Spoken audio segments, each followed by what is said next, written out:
আসসালামু আলাইকুম রহমতুল্লাহি ওয়া বারাকাতুহু। প্রিয় দর্শক শ্রোতা, কেমন আছেন? আশা করি আলহামদুলিল্লাহ ভালো আছেন। আমি আপনাদের দোয়ায় ভালো আছি। তো এই পর্যায়ে আপনাদের সম্মুখে চলে আসলাম।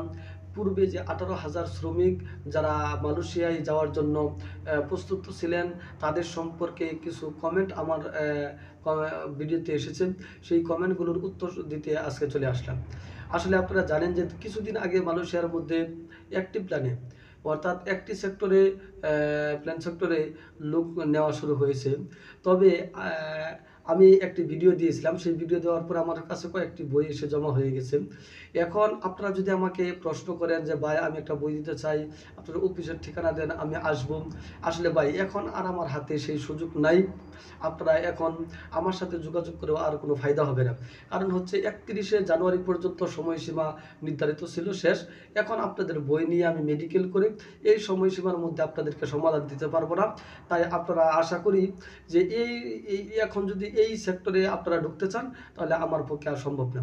আর 18,000 প্রবাসী সম্পর্কে বলতে চাই যে 18,000 প্রবাসী যারা আটকে আছেন, এখনও যারা আশা করছেন মানুষের মধ্যে প্রবেশ করবেন, আমরাও এখনও আপনাদেরকে আশা দিচ্ছি, বা আমরাও আশায় আছি যে আপনাদেরকে আমরা এই মালয়েশিয়াতে দিতে পারবো ইনশাআল্লাহ।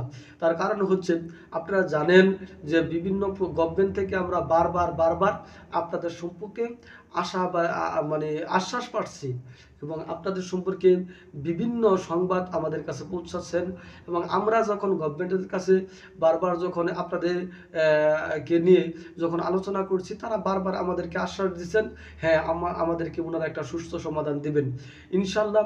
আমরা চাই আপনারা পিছনে যে 18,000 শ্রমিক আটকে আছেন মালয়েশিয়ায়, যারা প্রবেশ করতে চাইছিলেন, আপনাদের সুস্থ সুন্দর একটা, যেটা আপনাদের সুবিধা হয় এমন একটা সমাধান আসুক, সেই লক্ষ্য নিয়ে আমরা কাজ করছি। তো আপনারা দোয়া করে যান। এবং আমি ভিডিও শেষে শুধু এতটুকু আশ্বাস আপনাদেরকে দিতে চাই, হ্যাঁ অবশ্যই এখনও আমরা 90% আশায় আছি আপনারা একটা সুস্থ একটা সমাধান পাবেন ইনশাল্লাহ। এবং শুধু সমাধানটা এটাই পেতে পারেন যে আপনারা মালয়েশিয়ায় যেতে পারবেন এবং সেখানে পারফর্মিং বিষয় ঢুকতে পারবেন ইনশাআল্লাহ। এই ধরনের আশ্বাস 90% আপনাদেরকে দিতে পারতেছি, তাদের কথা শুনে, গভর্নমেন্টের কথা শুনে। বাকি 10% দিতে পারছি না।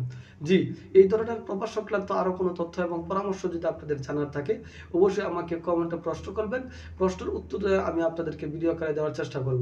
আপনারা যদি প্রশ্ন করেন, তাহলে আমার উত্তর দিতে সহজ হয়ে যায়। আপনারা প্রশ্ন করে দেবেন, আমি উত্তর দেওয়ার চেষ্টা করব ইনশাআল্লাহ।